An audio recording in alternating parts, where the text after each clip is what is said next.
Hi guys.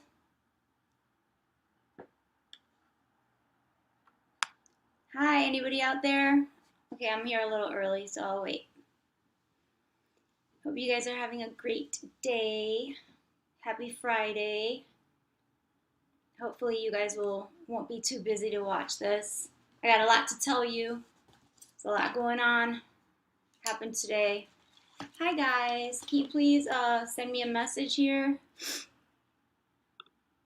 Let me see. Nope. Where can I? Hi guys. Hi. If you guys are out there, please send me messages so I know that you guys are out there, so I know when to start. Um, Today was a crazy day, and I want to tell you guys as much as possible before I do the other live. So, a lot to talk about. Hi, Brooke. Hi, Dave. Thank you for joining. Okay, here we go. Let me see. I'm gonna wait until a couple more people get on. Just leave me messages, guys, so I know that you're out there. So you're not, so I don't start too early. I know it's still 3 minutes left. Greetings, Gail. Hey, America the Free. Thank you. That's sweet. Thank you. Trying. I got my makeup lady to just kidding. I don't have a makeup lady. A lot happened today. Can you guys just let me know in the comments if you have read anything about today's trial, so I know more or less what you guys know already. I'm going to tell you everything I know, except one thing. I'm going to save one thing for members, because, they're members, and I'm trying to take care of my peoples. So today was day 5. God bless you too, Kenneth. Thank you. Thank you so much. Dave, nope. Nope, what? You didn't read anything? Or nope, you can't see me? Or nope, you don't like something that's going on? What's happening? Okay, right now there's 127 people. I'm going to give it another 2 minutes. If you guys have any questions for me, this is probably a good time to ask them because there's nobody else on here. Not many people are on. You did not read I have not. You didn't read about it. Yeah. What they're doing this guy Smollett and then the Ghislaine Maxwell case gets like nothing, which is ridiculous. Didn't read anything. Okay. Have not read anything. All right. I see you guys. I'm just gonna give it the last minute because I said 7. I didn't say 6:59. And oh, thanks, Steph. I don't want to start beforehand, and that's unfair because there's a joke. I don't know if you guys are aware, but I'm Cuban, and there's something called Cuban time, and Cuban time is like half an hour to an hour after whatever has happened. Like if you want a Cuban there, hey Jody, if you want a Cuban there by 7, you have to tell them 6, or else they won't be there by 7. That's Cuban time. So I'm trying to do the anti-Cuban time thing, which is the army thing, which is 15 minutes early. If you're there on time, you're late. So I'm trying really hard. Yes, Jody, thank you. Welcome to Exclusive Videos. I hope you enjoy this. This is actually live for everyone, and I'm going to do my live for members at 8 o'clock in exactly an hour. Aw, thanks, Brooke. Yeah, I'm going to do my best. A lot happened today, guys. I'm going to start. Before I begin, I'm going to ask you guys, please, if you're not already subscribed, please subscribe. Please hit the like button on this video or wherever it is, because that will help the algorithm, the YouTube algorithm, push the video out so more people can actually see it. And that's the point of this, right? Like to get more eyes and more people to understand what's going on with this trial and why it matters, and also why it's being covered up by the mainstream media, and not just in the United States. I mean, like everywhere. Today, I took a picture of when I got there in the morning. First day, there were like a ton of cameras, media all over the place. And today, there was like 3 cameras out there. That is shameful. This is the first week. Or, in other words, like nobody cares. No one's really going to cover it. The guys that I met on day one are still there. They're with Vanity Fair, but how much of I don't know how much of what they're writing or that they're giving to their editors is actually getting published, right? Because they could just be taking it and saying like, oh, okay, yeah, cool, and just like putting it to the side and not even ever gonna publish it. But I guess they have to cover it in case, I don't know, in case they look like they're not covering it, which if you're not publishing it, you're not covering it. But that's another that's another discussion for another day. Anyhow, so please, I'm asking all of you, if you're not already subscribed, please subscribe. Please hit the like button on all the videos that you do like. That helps the YouTube algorithm push it out to more viewers. That's the first thing I wanted to say. The second thing I want to say before I begin, I appreciate all of you. Thank you. Thank you so much, Penny. Thank you so much, Andy. I appreciate you all so much. Thank you for supporting me in this. I can't do it, like I've said before, I can't do it without your support, and that is absolutely true. So thank you for that. I will not be thanking you throughout, not because I don't see you, but because I don't want, a couple of viewers have said that it kind of puts them off message, and I don't want to disturb the message because the message is so important and it's got to get out there. So we're going to begin. So yesterday, let me start there. Yesterday, I was not there, as you guys already know, and the last witness that was called was a gentleman by the name of Juan, and I think his last name is Lessie. I don't know how that's spelled, but I think you guys can figure it out or find it online somewhere, or if not, I'll find it and I'll post it beneath this video later on when I get the information. But this gentleman was a butler slash chauffeur for Jeffrey Epstein for years, okay? And so it's very important. His testimony is very important because if you recall, when Jane was, when she was testifying the first time, the defense actually like bludgeoned her with that. They were like, well, you're saying this and the other. Can these people corroborate what you're saying? She said, yes. And then they said, well, there was a gentleman that you said was a Latino gentleman. I hate that word. Anyways, he's Hispanic. Anyways, that's not the point. A Hispanic gentleman that used to pick you up and for 3 years, and he could attest to everything that you're saying. And Jane said, yes, correct. So this gentleman was brought in by the prosecution as their witness. Now, from what my friends, my sources have told me that did go yesterday to the trial, the gentleman was like, he gave an amazing testimony. And he's an older gentleman. I want to start there. And there is a bit of a language barrier, but what my sources told me is that he did a great job. So today was the cross-examination, and the person who cross-examined him was a gentleman, if I can even call him that, on the defense team by the last name of, I'll tell you right now. His last name, anyhow, I'm going to post everything below, but his name is like Pagiluka or something like that, right? Something very similar to that. I'll put his name underneath this video after when I get it. So he's being, so this gentleman, Juan, I'm just going to call him Juan, is being cross-examined. This gentleman's around in his 60s. He was in a suit. He looked very nice. He's bald. He has a beard, and he had glasses on. He looked very professional, like he meant to be there. And so here we go. So the defense is like, well, you quit in 2002, and you said that you were having problems with money, and you stole $6,300 from Epstein. Is that correct? Right? So he said, yes, that's correct. He said, but isn't it true? He said, once. And then the defense says, well, isn't it true you stole twice? And he said, no. And the second time, wasn't it for a gun? And the gentleman said, that's not true. Let me tell you something right now. Hispanics, we could be white, black, whatever. Hispanics are not people that will be quiet about things, and they don't like being bullied into anything.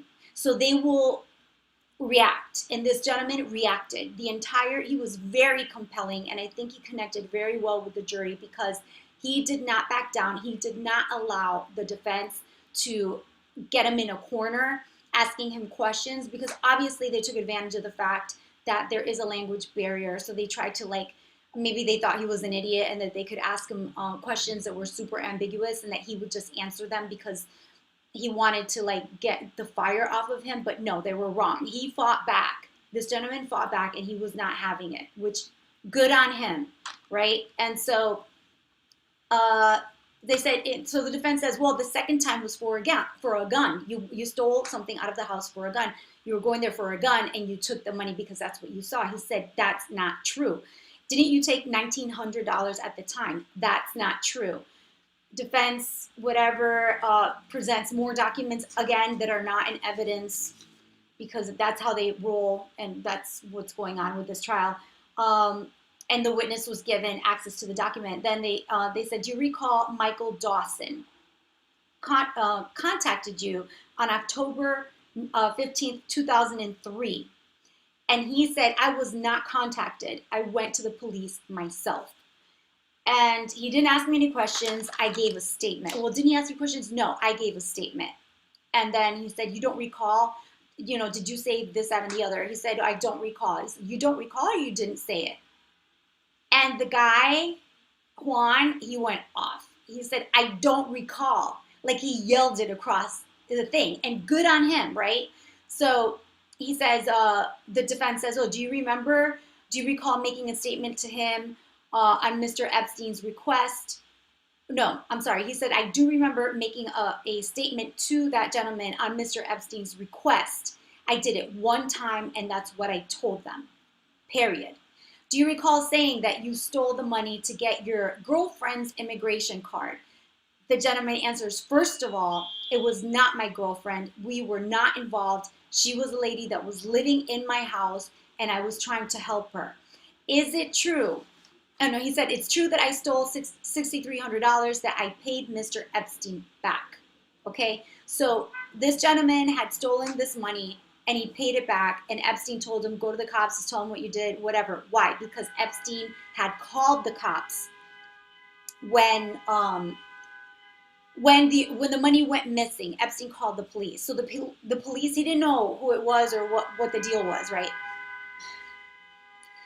And so he called the police, and so the police came to the house. They looked through everything. They investigated everything. And so after Juan came and said, look, I did this and blah, blah, blah, and I'm here to pay you back the money, Epstein said, then please go to the police and make a statement, because so that will end. You know what I mean? Like, it won't keep going. So he did that.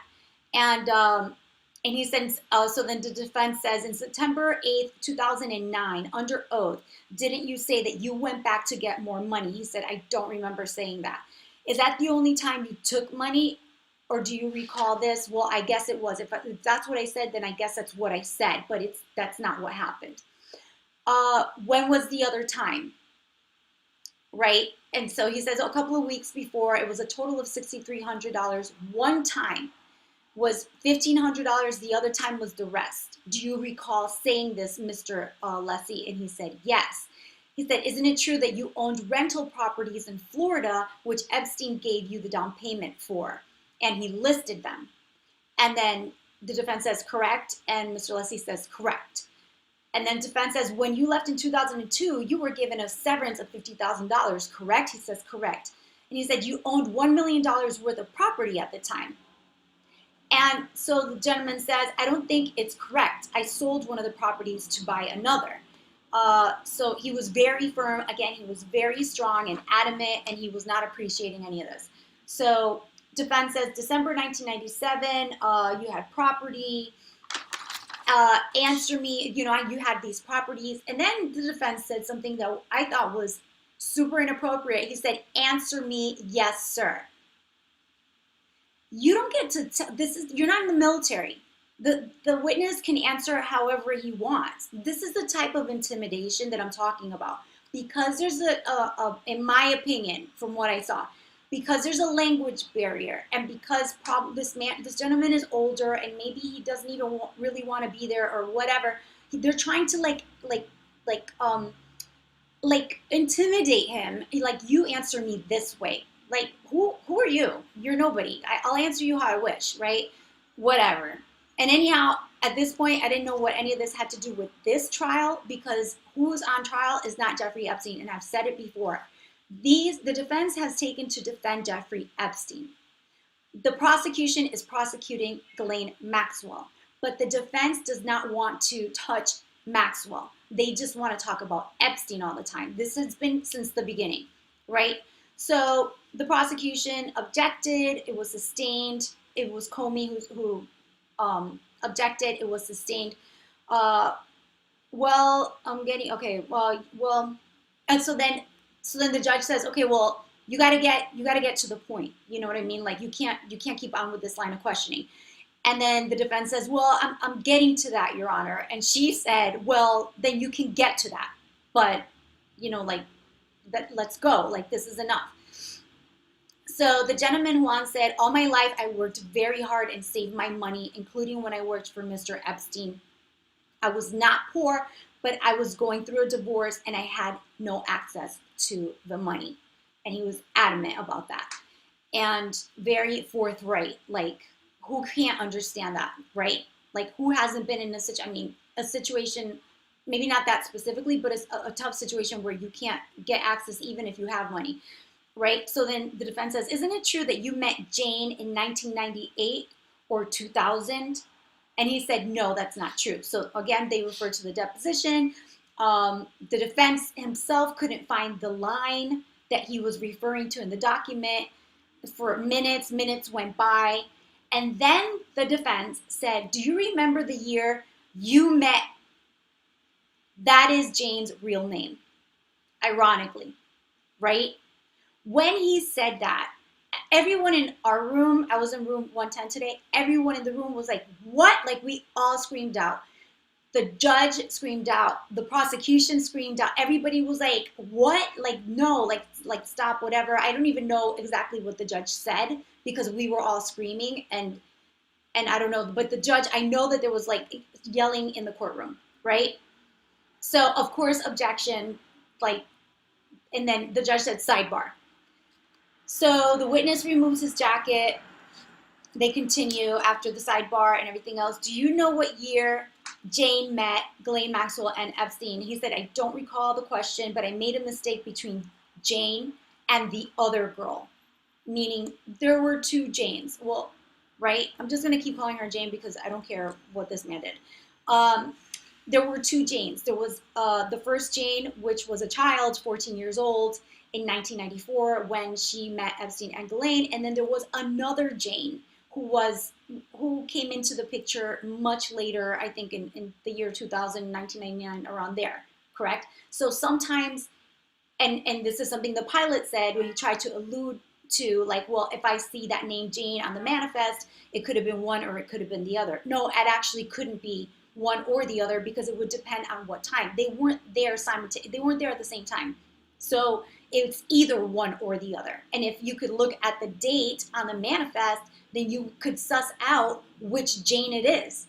That's not like a difficult thing. But of course, the pilot was, like I told you before, a very hostile witness, and he was all about Team Epstein. So whatever, he was trying to muddy the waters. So Mr. Epstein said, I don't recall the question, but I made a mistake between Jane and the other girl. The other girl that I met was in 2002. I'm not sure. Again, in this testimony, I confused them. So he's being very explicit. He's saying, I made a mistake. This testimony, like, I got it wrong because I made a mistake. That's it. And then, well, the witness was clearly annoyed and stood his ground. He did. Okay. So defense says in yesterday's testimony, and the judge interrupted him right there and asked for transcripts of yesterday's witness testimony to see what he's referring to. Because, I guess she's had enough. And we're on day 5. And we have like many days to go. And then the judge says, and I need to see what you're contesting in this testimony. Like, you can't just say in yesterday. You have to show me what you're talking about specifically, right? So the defense says, well, do you recall that a lawyer for Jane contacted you in 2020? No. He said, no, I don't know what you're talking about. He said, but okay, the way that he said it was like, no, I don't know what you're talking about, like that. Because this gentleman does not care. He's not there to play the part. And poor guy, right? He had his hands out like this and he was going like this. And then the defense, of course, says, isn't that your signature? He says, yes, it is. And he said, Your Honor, the prosecution says, Your Honor, object. This is not inconsistent, right? So he goes on. The defense is like, oh, paragraph 3 and 4, they were inconsistent. So the judge said sustained. And sidebar yet again. So now, Mr. Leslie, after the sidebar, Mr. Leslie, do you recall in 2020, you were instructed by Epstein to pick up Jane from her home address in Palm Beach to take her to Mr. Epstein's house? So Mr. Epstein said, first of all, I want to know when this deposition took place. It is my signature, but I don't recall ever saying this. So again, there's a lot of like really shicey stuff going on here. So so then what the gentleman said was that there were floor plans. There was in the house in 94, there were floor plans because it was being renovated, and the contractor, the subcontractor, there were a lot of people involved. So the defense shows all the floor plans because, of course, we have to see them. And there were notes on the bottom. You could just say, you don't have to show like all of them. And notes on the bottom that were expanded, like notes for the subcontractor, for the contractor. Is this true? Is this? So finally, the defense says, okay, so this was a major renovation, correct, Mr. Leslie? He said, yes, sir. So in 1994, when construction took place, no one was living at the residence, correct? And Mr. Leslie said, no, sir, there was another part of the house where Mr. Epstein lived with Miss Maxwell. And defense says, well, you had full access to the house, correct? Yes. You had to be there 24/7 when Epstein was there, correct? And then the guy said, yes, it was slavery. And everyone burst into laughter because of he was just so real. He was just so honest and so refreshingly human. You know, and when he said that, all of us laughed, the jury laughed, everybody, I heard laughing in the courthouse, I should say. We can't see the jury.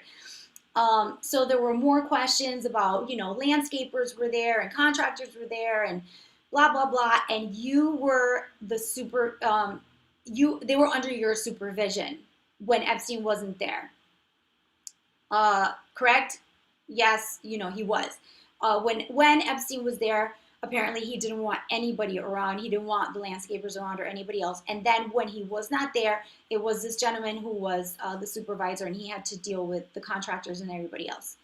And then he just kept asking him, like, just redone it, like, Mr. Epstein was your boss, correct? And I didn't understand why he was doing it, because obviously Mr. Epstein's his boss because he was an employee. But then it became extremely apparent, and I could not believe the nerve on this man, right? So then he said, okay, so Mr. Epstein was your boss, correct? He said that outright. And Mr. Leslie said, no, I would go to Miss Maxwell. She was my immediate supervisor. I would go to her first. So then the defense says, well, let's talk about Mr. Epstein. And I'm like, let's talk about Mr. Epstein. It's all we've talked about since the beginning of this trial. So he says he liked to have guests, correct? Famous people to the house, correct? And he had lots of people there, and he liked to show off the property, correct? Where are these questions? These questions are ridiculous. And thankfully, Juan, Mr. Leslie, was, cognizant of that. And he said, I don't know if he liked it or not. Hello?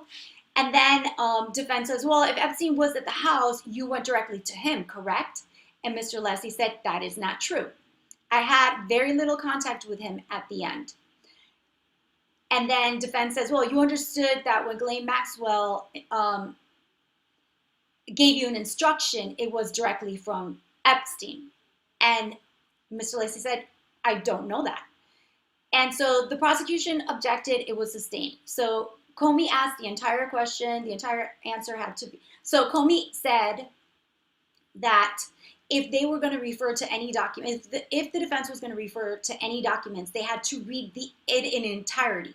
They couldn't just like take one sentence out. They had to read the whole thing in its entirety so that there wouldn't be any miscommunication and so that Mr. Leslie wasn't confused about, whatever was being asked of him, because obviously this is what the defense has been doing all the time, and how much more difficult is it with a person who already has a language barrier, right? So the defense is like, oh, sorry, Your Honor, I'm on the wrong page. I'll come back to this. Right. He never did, but let's just leave it there.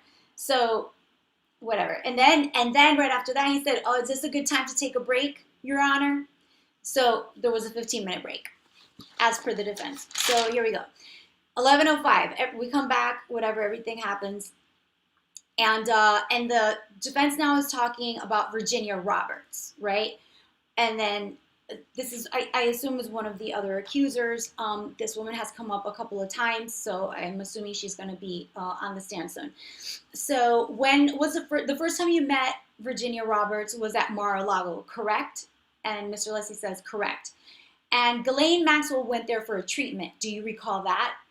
And Mr. Leslie says, I don't know if she got a treatment, but she went inside. Yes. I don't know if she went in for a treatment or not, which is right. She went inside. Anything could happen. Defense says, and that's when you saw her talking to a person you later came to know was Virginia Roberts, correct? He says, I guess so. In 2002, correct? He's like, I'm not sure if it was 2002 or 2001. Objection. Again, read the entire exchange, not, bits in isolation. The judge sustained it. Comey was radiant. I even wrote it down. I can't tell you guys, I wish you guys could watch this because she is, like when you watch an amazing episode of Law and Order, like remember that show? Like I freaking love that show. And there are certain scenes where like there will be a prosecutor that will just kill it. This is Comey all the time. Like she is on fire and she did a great job today. So the judge said, I'll sustain it or read the entire thing. So the defense was like, oh, well then, if you're just going to sustain it, then I guess I might as well read the whole thing so we can like save time. Yeah, no kidding. So defense said, what year did you pick up Virginia Roberts?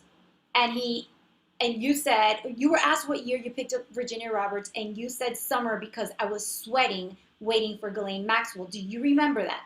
And he said, yes, sir. He's like, so it's June, July 2001. He said, no, sir. It was 2002. Correct? Yes, sir. Okay, June, July 2002, when you met Virginia Roberts in Mar-a-Lago, correct? Yes, sir. Was she a masseuse? He says, I had no idea who she was. And that when Ghislaine Maxwell had her treatment, I don't know. I never seen a treatment, which is right. So basically, this gentleman drove Ghislaine Maxwell to Mar-a-Lago. Ghislaine got out of the car, did whatever she did, came back into the car, and then someone walked out of the spa or whatever the case may be, and she was wearing like a thing that masseuses wear or whatever, and Ghislaine Maxwell went back to speak with the woman, and so that ends up being Virginia Roberts. But how is he supposed to know? And that's when Ghislaine had her treatment. He said, I don't know. I never seen a treatment. Epstein had you go to spas to hire massage therapists, correct? So that's when I realized what the defense was doing. They were trying to, this is so slimy, they were trying to equate Mr. Leslie's, whatever it is, his behavior, his actions, with whatever Ghislaine had done. In other words, well, you're doing the same thing Ghislaine was doing. So if she's here for, sex trafficking or sex whatever, then you're to blame too. And if you're not to blame, then she's not to blame. This is what they've been doing since the beginning. With Epstein, first and foremost, and now they're doing it with this poor man, which I thought was like beneath contempt. Like I couldn't, right? So the defense says, so Epstein had you go to spas to hire massage therapists, correct? He said, that is incorrect. And the business cards were from places like the Breakers, correct? And he said, I don't know. I never saw the business cards. We went from spas and country clubs to other places. Um, so yeah, he's trying. So the defense is trying to intimidate the witness by tying him into whatever Ghislaine Maxwell is accused of, right? So there's an objection, not inconsistent, and it was sustained. So the defense says, you would call spas to hire someone to give Epstein massage, correct?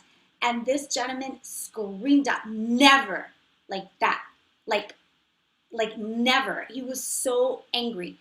He's like, I never called anybody. Oh, you would call breakers, etc., to call for Mr. Epstein. He's like, I never called anybody without them telling me who to call. Objection, that was overruled. Prosecutor said, once again, read the entire context.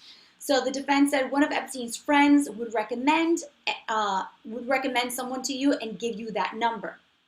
And he said, who are you talking about? I love it. And defense is like, he's like, I didn't understand the question.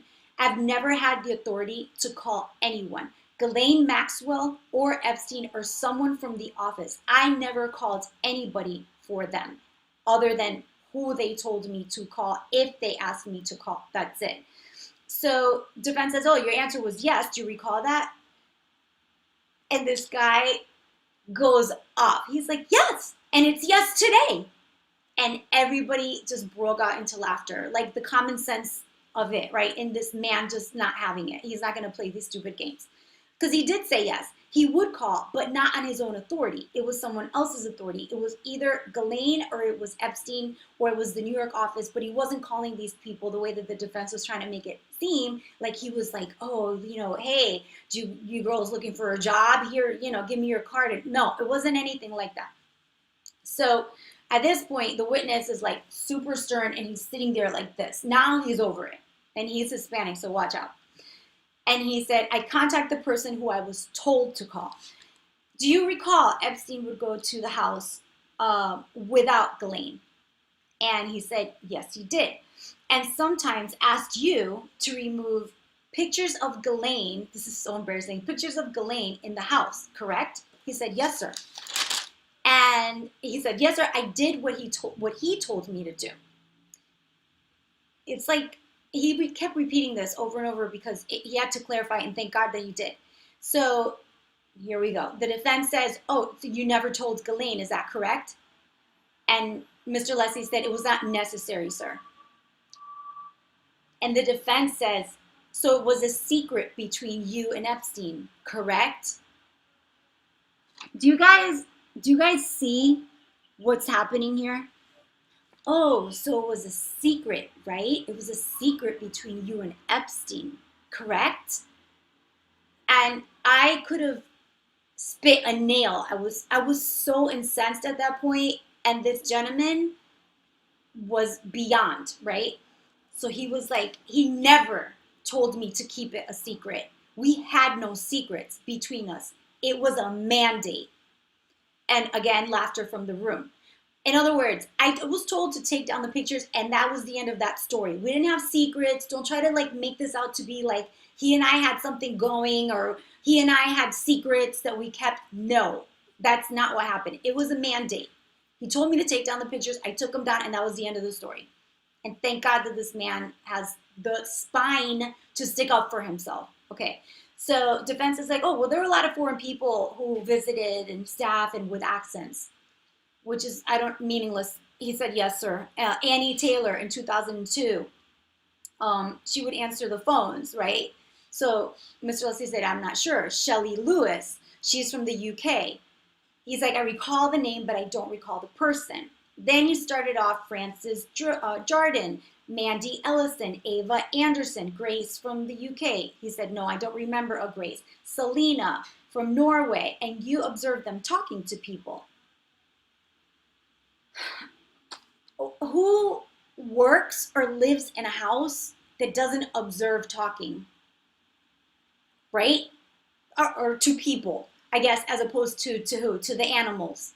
This is what the defense is giving us. Okay, this is what they call defending.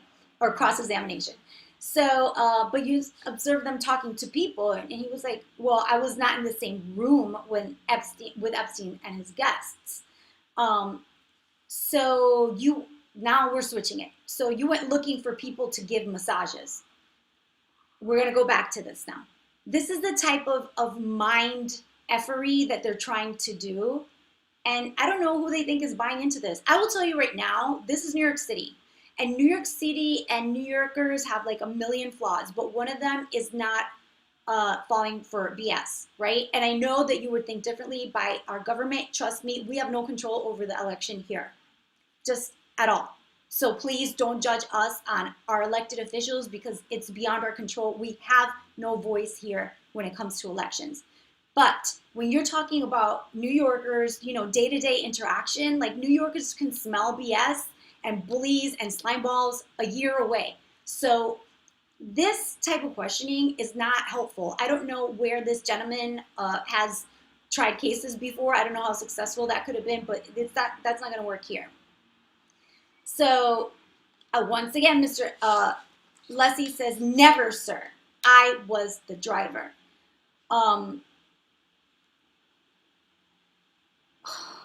Oh, yeah. Here we go. So the defense said, "That doesn't make you guilty of sex trafficking, does it, Mr. Leslie?"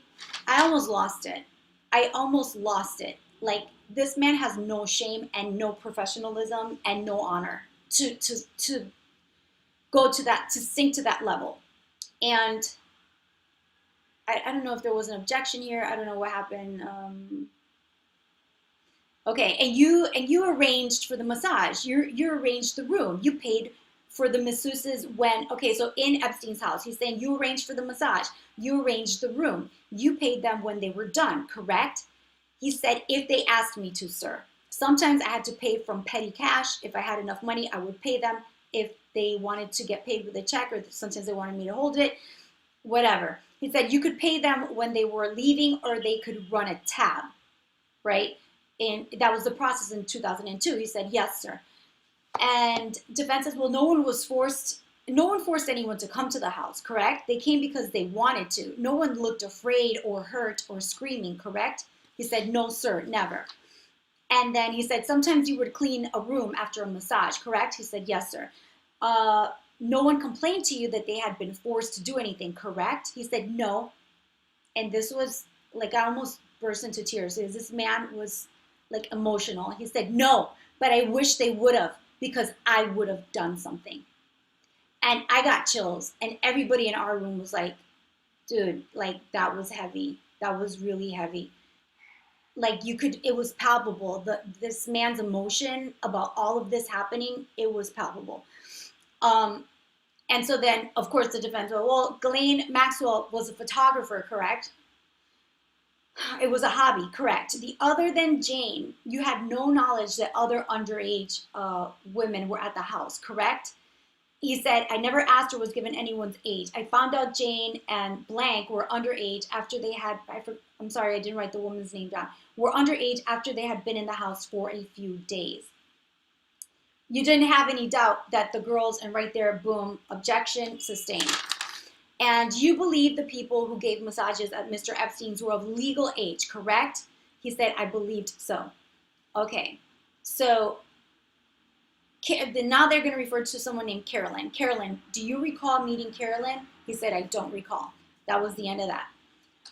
Next one up was Gregory Parkinson at 11:56, and Comey was obviously, doing the testimony, whatever, she was questioning him. "What do you do for work, sir?" "Retired police officer." He mentioned that he did crime investigation. He also had gone to Quantico, a whole bunch of other stuff. This guy's got like a super long resume, and he's now retired. "Please walk us through your career before you retired." Sorry. 1989, he went to the FBI. And State Attorney's Office, Palm Beach County, crime scene manager, Palm Beach Police Department, and sworn police officer to oversee Fingerprint Bureau, Photo Work, Evidence Department. That's going to matter. So referring to October 20th, 2005, right? So he participated at the search at Epstein's house, which is 358 El Rio Way in Palm Beach. And that's where, so if you guys recall, that I don't want to get into it right now. Let's just continue. So in 2005, right? And then he went there to investigate a crime, which was the theft. So the prosecutor says, was that the first time? He said, I've been there before in 2003, a theft of currency. My bad. So 2005 was about the sex trafficking stuff, and in 2003 was the first time about the burglary. So we had a search warrant. My role was to record uh, the reading of the search warrant and to see if anyone else was in there for safety, to participate with any collection of evidence if need be. There were many members of the PD there. Was anyone else at the house? The prosecution asked. No. The prosecution asked. No. Just the property manager, Banasak. Fine. Then they had technical issues and they almost broke, but then they didn't. So all evidence had to be transferred to the FBI in 2006, but it was like immediate. Like they had the evidence. Well, I'll get into that. They said they wanted to pick it up, formed a human chain, transported each item to the FBI vehicle, and then it was gone, and that was the end of that. And we went on break at 2:25 for lunch. Then that's when I got the information about. So I'm talking to other journalists there, right? And what they're telling me, because I wasn't there for jury selection, what they're telling me is that the jury is mostly men of color. I don't know what that means, like what color, and older white women. Again, who knows what that means? And I guess that the defense was trying to get like the non-Me Too crowd, but men of color or men of non-color or white women or colored women or older women or younger women, I think people just across the board, regardless of anything, are pretty much against sex trafficking of children and the sexual abuse of children. So there is no group for that. There's no group that would be excluded from that. So I don't know, honestly, I just from the bottom of my heart, and I'm still trying to figure it out, I don't understand who signed off on this defense. Their reasoning, the way that they're going about this, their strategy is like ridiculous. Okay, so obviously we're not going to get any evidence because all of the evidence is FBI has it, and God knows where it is, probably in the Hudson. So what we do have is the video that this gentleman took of the residents, all of it, when they walked in initially and when they walked before they left, just to have a record that they hadn't damaged any of the property. And thank God for that, because that was the only evidence that we had. I will tell you this, we didn't get to see the video. Why?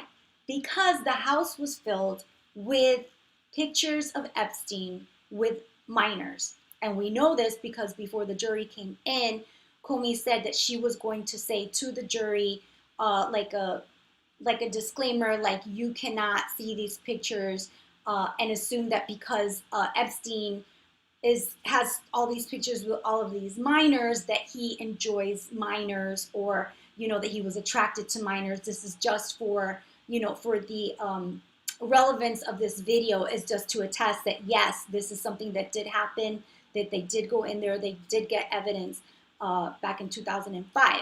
But then the defense strangely said, no, like don't say that because I don't know, something, I didn't hear it correctly. So Comey was like, fine, then I won't, right? But that's the reason why we didn't get to see the video, because it is sealed, because of the number of photographs of Epstein with minors as they went through the house. So that tells you everything, right? So so the first thing she asked him was, like she would ask him, what do we see here? He said, that's a picture of Pope John Paul with Jeffrey Epstein. Okay.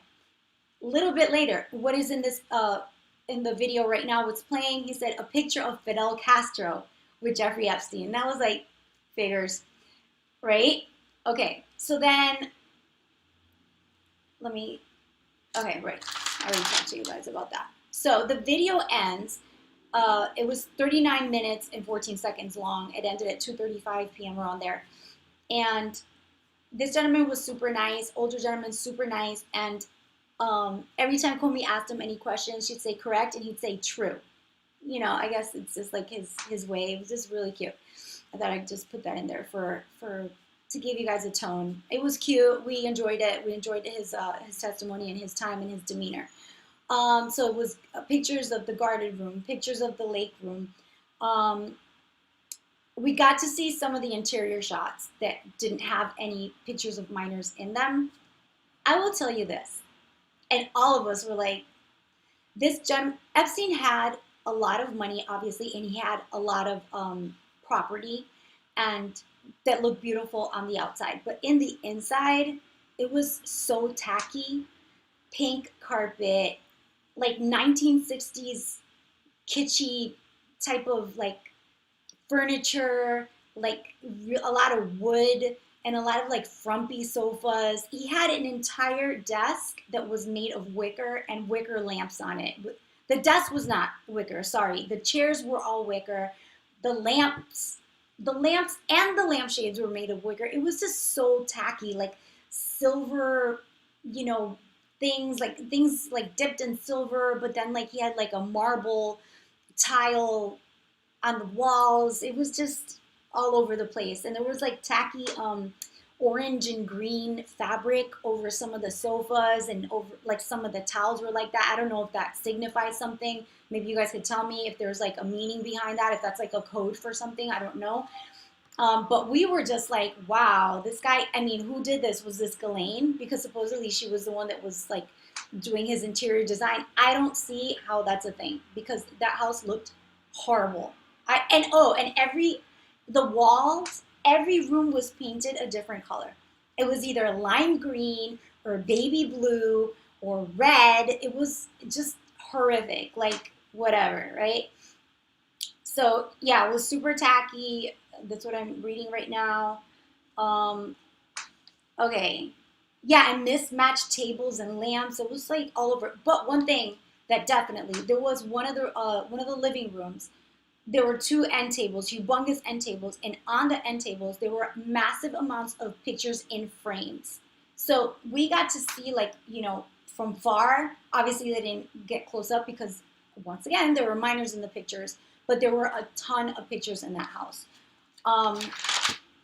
So you guys, if you can find out what that lime green and orange thing is, or red, I would like to know, because I think that means something, because I saw it a lot in the house, and I mean, I don't know. It was just weird. Okay, fine. So then they show the second floor, super dark, windowless room, same marble tile on the walls. It's like the bathroom. The bathroom was a mess, by the way. It's like the bathroom. This guy had a sofa in his bathroom, red with the green stripe, again, with these really tacky pillows that had like little ball things coming off of it. Just think of like a nightmare of, if you would think of like a serial killer's house, something like that. But like a serial killer from the disco era, like that. That's what it looked like. It was just gross, right? So the bathroom was a mess. I mean a total mess. And another thing, there were like notebooks and spiral notebooks everywhere, like a ton of them. Like, even you'd open up any drawer, and they showed the drawers, and there would be like a whole bunch of notepads and message books, but a lot of spiral notebooks. And this was all stuff that the FBI took, so we'll never know if that's where indeed his little black book was that so many people were threatened with, right? So he asked him, okay, and the marble tile and then blonde wood doors. How do you put a marble tile on your wall and then blonde wood doors with a red and green sofa and just the whole thing? So the defense asked him, what evidence did you carry out? He said the green massage table. Oh, I'm sorry, the prosecution asked him, what evidence did you carry out? He said the green massage table. They brought it out in real life. They also showed pictures, whatever. So now was the cross-examination by the male defender. I forgot his name. Anyways, so the guy says, now we're going to go back, because he won't let it go. What he wants to do is impeach anything that Mr. Leslie said. That is the one thing that he's holding on to. So he said October 5th, 2003, the last time you went to investigate a burglary, and who was the burglar? Objection sustained. So, like, super convoluted. So it's funny because he was asked a question and the witness just stood in silence. When he said, well, who was the burglar? He just stood in silence and he smirked. And he said, well, I don't know how to answer that, but I'll let you know when I do. And I thought that was amazing. Like, yes, he's doing it. So you didn't find another picture of this woman? No, not to my knowledge, trying to prove up. And you didn't see any women in the house, correct? So that kind of like just went nowhere. I guess the whole thing that the defense was trying to do by cross is trying to impeach the testimony of Mr. Leslie. It didn't work, so too bad. Now, the next witness came up, Sergeant Michael Dawson, Palm Beach Police Department, right? So then the prosecutor, so Comey asked him, what is something that you noticed strange about, did you notice anything about the house that stuck out to you? He said the computers didn't have the towers. There were only monitors and keyboards. And then we got, evidence, visual evidence of that, and that was absolutely true. And there was specifically a photo book by the phone, a photo of a nude female in the closet, and sex toys in that closet. And then she asked him which ones. I guess there's something called twin torpedoes, right? And we got the visual, so I can tell you what it looks like in case you don't know. It's two torpedoes, let's just call it that. And they're both connected to like a box. And I don't know, you turn on the box, I don't know what happens, right? So he said that he had seized the box. So it was a large box filled with smaller boxes like you would buy at a store. So if you went to the store, it's like a box as big as what the store would get from their delivery, to then take those little boxes out and actually sell them. So that's the size of the box that he found in that closet. So it was like a lot of them, right? And a ton of spiral notebooks, like I said, notepads were seized. They were everywhere. Bathroom. Everywhere that there was a surface, there was a notepad. There was a spiral notebook. It was just really weird. And then they asked him who was the head of crime scene unit at the time. He said Greg Parkinson, who was the gentleman who had just gotten off the stand. So in the cross, once again, we're trying to bring back the burglary. And there was an objection, and Comey and the defense talked, and then there was a brief, and then blah, blah, blah, and this and the other, and that's how it ended. So today was very eventful. Once again, Comey did an amazing job, and I hope she gets the credit that she deserves. I hope that, I pray that God guides her and just helps her bring justice to this case. I mean, I haven't seen the testimony of any other accusers, but just off of Jane's testimony, I will tell you that what happened there was just a lot worse than you guys think, and there needs to be justice.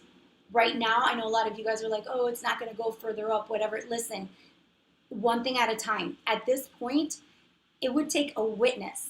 A witness would have to say, would have to mention another person, another man, say, like, Mr. whatever was there with us, or Epstein did this to me, and Mr. whoever was in the room with us, in order to bring up charges against that other person. So I think the prosecution is doing a great job of sticking to the subject, which is Ghislaine Maxwell, period. Because the defense is trying to go all over the place, blame other people, this and the other, and try to deflect any blame off of Epstein, and therefore by association off of Maxwell, and that's really stupid. And then now they're trying to, with this poor man, the butler, trying to say oh, see, you did the same things that she did, so you're not guilty, right? And that's like a threat. I'm taking it like I heard it like a threat, because if she's guilty, then you're guilty. In other words, right? And I don't know what they're trying to get from him. Obviously, this man's not going to shut up, and good on him. And I would definitely, Let me just save that for another day. Anyhow, I do have another piece of information that I acquired today, and I can't confirm it, but maybe you guys can. It's super explains a lot of this that happened. I met a journalist. He's been a journalist for many, many years. He's covered many, many stories, and he knows certain things. And so I'm going to save that for my members live. If you guys aren't members, that's cool. Don't worry about it. But if you'd like to be members, it's $4.99 a month. That's it. And I do exclusives for my members. And eventually, as I get better at this, I'm going to have you guys be able to come on the live with me so we can talk face to face. I think it'll be fun. I'm doing my best. So one thing at a time, please, guys. I'll get there. We'll get there together. But yeah, if you guys want to do, if you guys want to join, it's the join button. If you're on your phone, unless you're on Android, you won't see the join button. You're going to have to sign up on a PC or a laptop, or you can go to the membership video that I put up, and I pasted a link in the caption section below that video that should work for mobile. And if it doesn't, then just do it on a regular PC whenever you have a minute. And please, you guys, please, I'm asking you once again, please, if you're not already subscribed, please subscribe. Please hit the like button in whatever video you like so that the algorithm will push this information out to more people, because that is the point of this, so that more people can be aware of what's actually going on. I love you guys so much. Thank you all, everyone who donated. Thank you so much. You guys are the best. Thank you. Enjoy your weekend. God bless you all. I won't be doing any lives or anything. All these lives are going to be Monday through Friday during the trial, till the end of the trial. So that's it. But enjoy your weekend with your loved ones. You know, get out there, do something physical. Go take a walk. Go take a hike. Enjoy your life. There's so many beautiful things for us to be grateful for. And I don't want you guys to get in your head and start feeling cynical or down, or, you know, listen, a joyous heart cannot be subjugated. That is so important to remember, you know. So get out there, get in your body, walk around, do some exercise, see people that you love, see people that love you, do something out of the norm so that you can get back into your goodness, into your spirit, because we're going to need that.